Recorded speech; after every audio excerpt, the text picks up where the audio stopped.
Namaste Javians.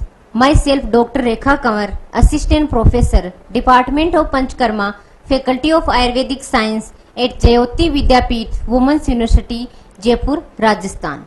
बच्चों मैं आज आपको बताऊंगी कि जो पंचकर्म है उसको शोधन क्यों बोलते हैं। ठीक है,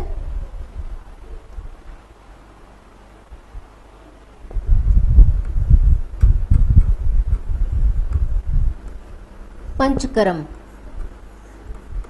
पंचकर्म को अपन शोधन या संशोधन भी बोल सकते हैं।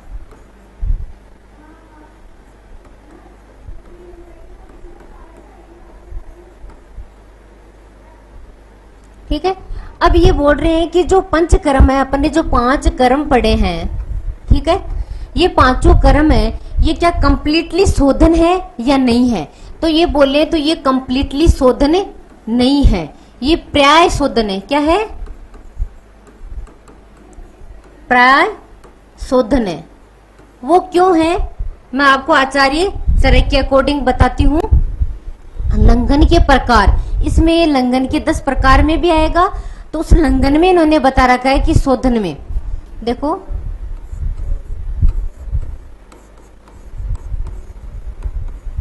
चतुष्प्रकारा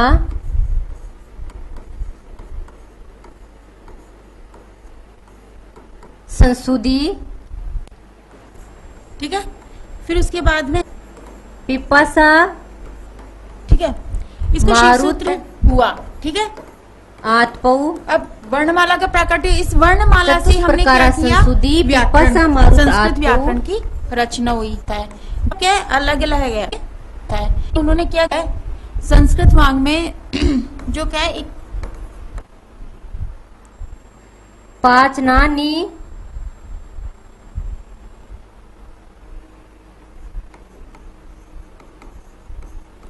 उपवास, ठीक है, रसना,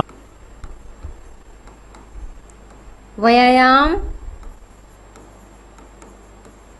चेती, लंघनम।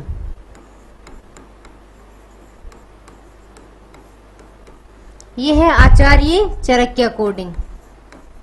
चरक ने सूत्र स्थान के 22वें चैप्टर में इन्होंने दिया है, लंघन भृंगणीय अध्याय में।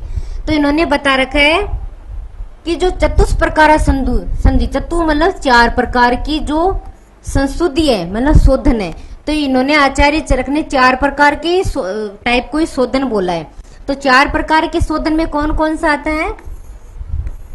फर्स्ट आता है वमन, सेकंड आता है विरेचन, थर्ड आता है नस्य, फोर्थ आता है निरूबस्ती।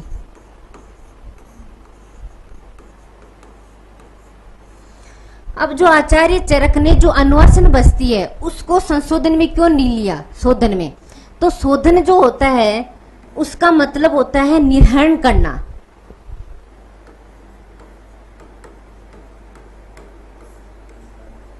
मतलब दोषों को बाहर निकालना। ठीक है, संशोधन का मतलब होता है निर्हरण करना, मतलब बाहर निकालना। तब इसमें क्या होता है? वमन में, विरेचन में, नस्य में, निरूबस्ती में तो दोष क्या होते हैं? बाहर निकलते हैं। लेकिन जो 4th 5th पॉइंट जो अनुवासन बस्ती है,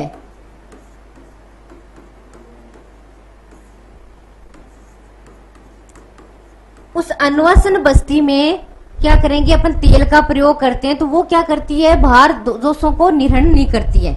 ठीक है, वो सिर्फ पक्वासीगत जो दोष है उन्हीं को ही बाहर निकालती, पक्वासीगत पुरुष को निकालती है, ना कि बॉडी में जहां पर भी स्थित दोषों को बाहर निकालती है। इसीलिए अनुवासन बस्ती को इन्होंने शोधन में नहीं लिया है। तो शोधन में क्योंकि निर्हरण करना होता है, ये वमन, विरेचन, नस्य और निरूबस्ती को इसने किस में काउंट करा है? शोधन में। फिर लंघन में बताया पिपासा, मारुत वायु हो गया, आतप सूर्य वाला, एंड पाचन हो गया, एंड उपवास। तो 4 प्रकार की ये हो गई। 5 पिपासा, 6 मारुत, 7 आतप, पाचन 8, उपवास 9 और व्यायाम 10। ये क्या है? लंघन की 10 प्रकार अकॉर्डिंग टू आचार्य चरका। तो इसमें ये भी पता चल गया कि पंचकर्म कंप्लीटली शोधन नहीं है, पर्याय शोधन है। क्यों है? क्योंकि 4 ही शोधन करवाते हैं, अनुवासन बस्ती निर्हरण का काम नहीं करती। इसलिए इन्होंने अनुवासन बस्ती को नहीं मानना है। अब अपन को आचार्य चरक सुश्रुत के अकॉर्डिंग ढलन टीका में अपन ने बोला था कि जो पंचकर्म में रक्त मोक्षण है मानना है, लेकिन कभी ये आचार्य चरक ने रक्त मोक्षण नहीं मानने के कारण क्या क्या है?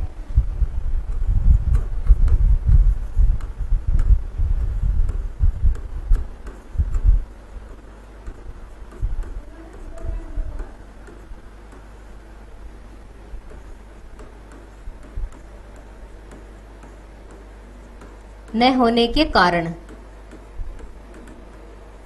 ठीक है। अब इन्होंने बोला है कि एक तो ये बोला है कि रक्त मोक्षण क्या करता है कि दोषों का शोधन नहीं करता, ठीक है। और इन्होंने ऐसे बोला है कि जो दोषों का निर्णय करते हैं पंचकर्म वमन विरेचन नस्य बस्ती उसका, और एक बता रखा आयुर्वेद सिद्धांत के अकॉर्डिंग, ठीक है।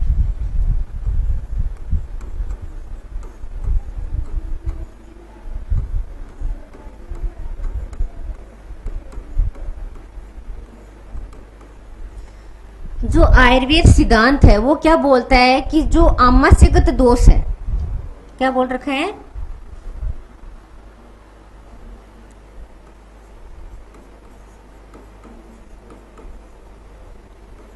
जो आमाशयगत दोष है उनके लिए अपन मुख्य मार्ग से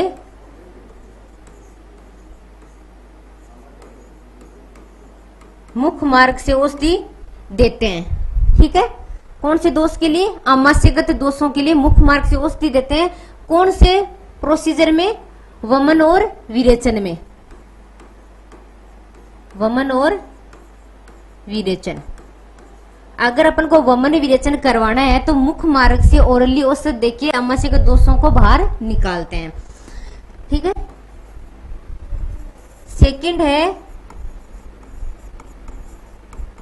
पक्वास्यगत दोष। पक्वास्यगत दोषों को निकालने के लिए जो औषध है उसको अपन गुदा मार्ग से देते हैं, जिसमें कौन सा ट्रीटमेंट आता है? बस्ती। गुदा मार्ग से जो पक्वास्यगत दोषों को बाहर निकालते हैं उसको बोलते हैं चिकित्सा को बस्ती चिकित्सा, ठीक है। थर्ड पॉइंट आता है ऊर्ध्व जत्रुगत दोष।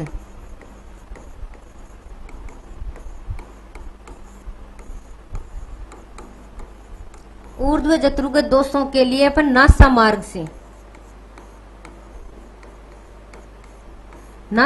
से अपन औषधि देंगे तो उसको अपन बोलते हैं नशे, ठीक है। तो देखो आमाशयगत दोषों के लिए वमन विरेचन हो गया, पक्वास्यगत दोषों के लिए बस्ती हो गया, ऊर्ध्व जत्रुगत रोगों के लिए नस्य हो गया। तो इन सब प्रोसीजर के लिए क्या होता है? एक प्राकृत स्रोत बनाना पड़ता है। क्या? प्राकृत स्रोत। लेकिन जो रक्त मोक्षण है उसके लिए कोई प्राकृतिक स्रोत नहीं है, उसके लिए अपन को एक कृत्रिम स्रोत बनाना पड़ता है।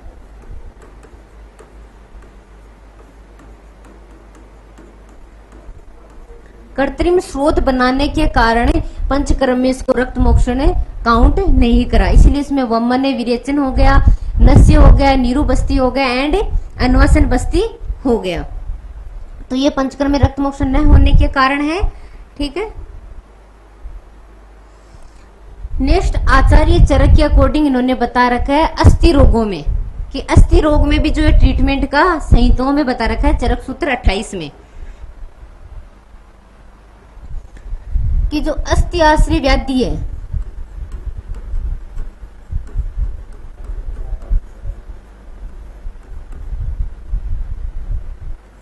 अस्ति आश्रयाणाम व्याधीनाम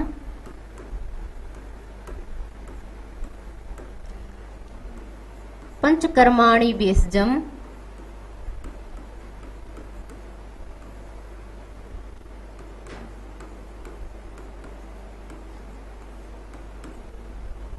क्या बोला? अस्ते आश्रयाणाम व्याधिनाम पंचकर्माणि भेषजम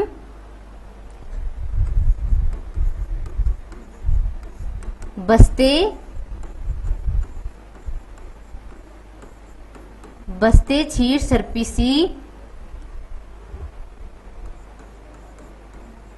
तिक्तो उप हितानि च ये किसके अकॉर्डिंग है? आचार्य चरक के अकॉर्डिंग।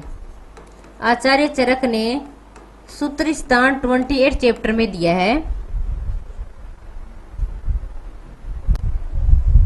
कि जो अस्थि से आश्रित रोग है, जो अपनी अस्थि वगैरह है, बोन्स वगैरह है, उन आश्रित व्याधियों में भी पंचकर्म करवाते हैं। अब पंचकर्म में भी कौन सा पंचकर्म करवाते हैं? सबसे बेस्ट बताया है बस्ती। फर्स्ट कौन सा है? बस्ती चिकित्सा सबसे बेस्ट है। किसमें? अस्थि आश्रय व्याधियों में। फिर बता रखा है कि क्षीर सर्पिसो तिक्तो उपहितानि च, मतलब क्षीर मतलब दूध, दूध, सर्पी मतलब होता है घृत घी, दूध और घी को तिक्तो उपहितानि मतलब तिक्त दरियों से सिद्ध करके,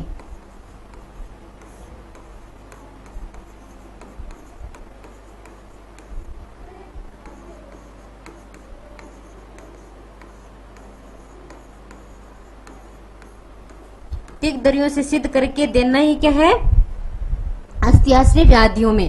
तो फर्स्ट पॉइंट अस्थि आश्रय व्याधियों में बस्ती है, एंड सेकंड है दूध, घृत और तिक्त दरियों से सिद्ध करके इनको देना। ये क्या? आचार्य चरक के अकॉर्डिंग। ठीक है, पहले अब मैंने आपको वाग्भट के अकॉर्डिंग बताया था, और अभी मैंने चरक के अकॉर्डिंग लंघन के प्रकार बता दिए थे, फिर देन रक्त मोक्षण नहीं होने के कारण बता दिया था, फिर कंप्लीटली शोधन है नहीं उसके बारे में अपन ने डिस्कस कर लिया था।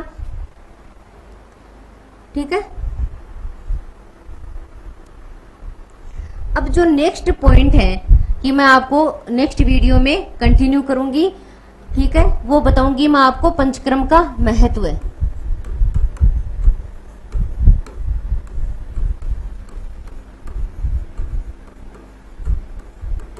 कि जो पंचकर्म है उसी का ही रोगों में महत्व क्यों है? क्योंकि अपन मेडिसिन देके भी ठीक कर सकते हैं, लेकिन पंचकर्म का ही इंपॉर्टेंस क्या है ये मैं आपको नेक्स्ट वीडियो में कंटिन्यू करूंगी। Thank you so much. I hope आपको समझ में आया।